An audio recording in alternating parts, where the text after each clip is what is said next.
जय झूलेलाल। अॼु पाण सभई कारकत महात्म जो अध्याय 16 ॿुधंदासीं। बोलो श्री सतगुरु देव भगवान की जय। आज के आनंद की जय। गंगा मैया की जय। सच्ची देवी माता तेरी सदा ही जय। जय कारा शेरा वाली दा बोल साचे दरबार की जय। कारकत महात्म जो अध्याय 16। राजा पृथु उत्सुकता सां कार्तिक महात्म कथा ॿुधंदी श्री नारद मुनीअ खां पुछियो त आख़िर जलंधर जो आयल दूत राहु शींह रूपी शख्स खां बची शिव शंकर भॻवान जी दया सखम्या सां निहाल थी करे आख़िर केॾांहुं वियो। तंहिं ते महामुनि नारद चयो त इहो राहु वापसि दैत्यनि जे राजा जलंधर वटि आयो ऐं अची सर्वशक्तिमान भॻवान शंकर जी महिमा जो वर्णन विस्तार सां ॿुधायो। पर जलंधर पंहिंजे मन जी मुराद पूरी थियण बदिरां राहुअ खे योगेश्वर बाबा शंकर जी सारा कदे ॿुधी गुस्से में तपी लाल थी वियो ऐं आपे खां ॿाहिरि अची वियो।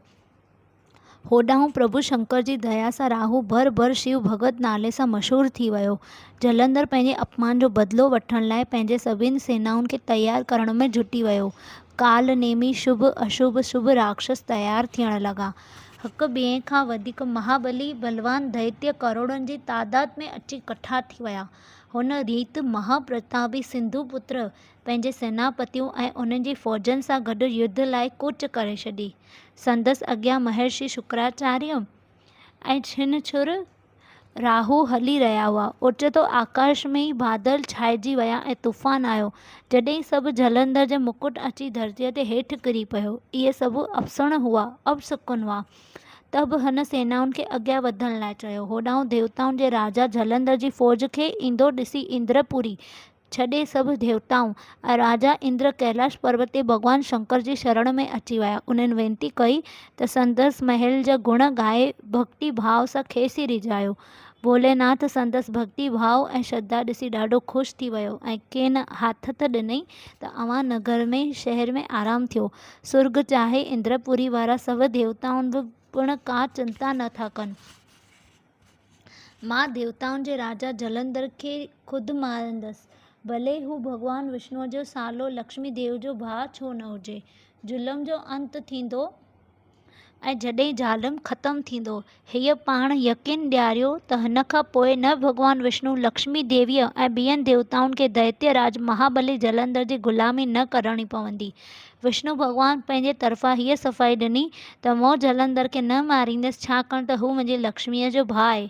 पर हिन करे न मारियो जो सचुपच महाबली आहे ऐं देवताउनि जी ताक़त खां संदसि ताक़त तमामु घणी वधीक आहे। हीअ देवताउनि सां जंग में हाराए अहिड़ो महायोद्धा कोन्हे। आख़िर जलंधर खे मारे संदसि ज़ुल्मनि खां देवताउनि ऐं भॻवान विष्णु ऐं लक्ष्मीअ खे संदसि राजा मां आॻे वांगुरु वापसि परलोक में आणण जो अंजाम जो ॿुधी सभु देव देवताऊं पंहिंजे पंहिंजे लोक में विया।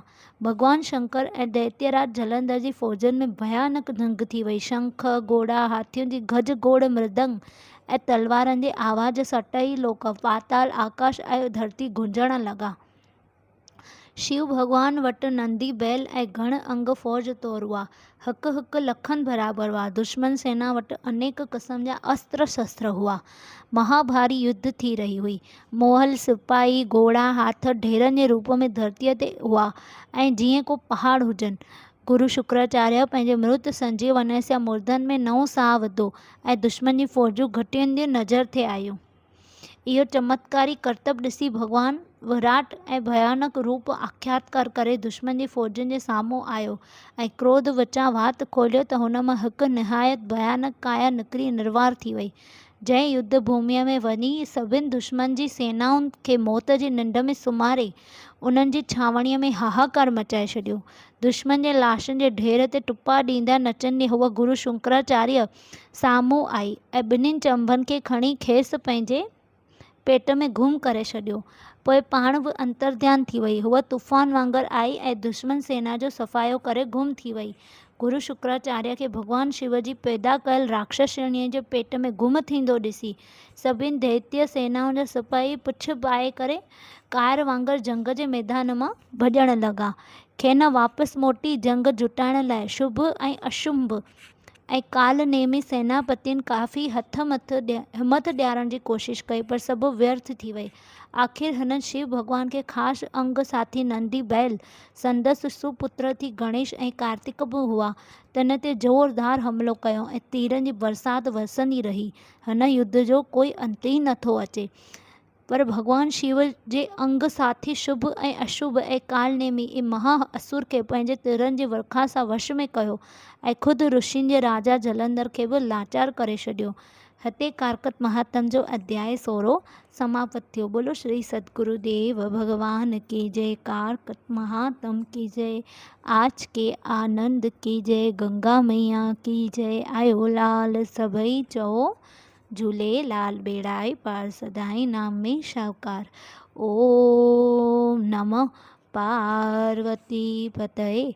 हर हर महादेव की जय।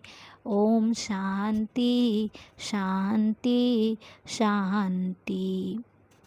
अध्याय 17 अन खां पोइ जे अध्याय में पाण ॿुधंदासीं। बोलो सतगुरुदेव भगवान की जय।